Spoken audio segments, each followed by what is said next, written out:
ವಿಜಯನಗರದಲ್ಲಿ ಹಳ್ಳಿ ಹಳ್ಳಿಯಲ್ಲಿ ರಾಜ್ಯ ರಾಜ್ಯದಲ್ಲಿ ಭಾಗ್ಯವಂತಿಯು ಪ್ರಸಿದ್ಧ ಜಗದಲ್ಲಿ.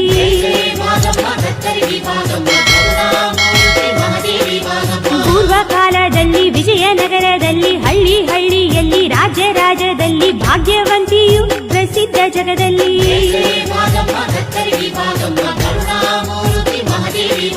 ದೀಪಾವಳಿಯ ನೀರು ತುಂಬುವ ಶುಭ ದಿನ ಸಿಡಿಬಂಡಿ ಪೂಜೆ ಪ್ರಾರಂಭ ಸಂಭ್ರಮದಿ.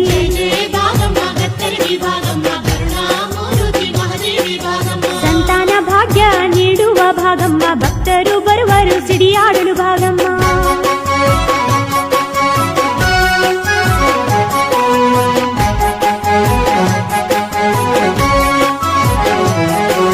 ಸಿರಿತನ ಸೌಭಾಗ್ಯ ನೀಡುವ ಮಹಾದೇವಿ ಭೂಲೋಕ ಮಹಾರಾಜ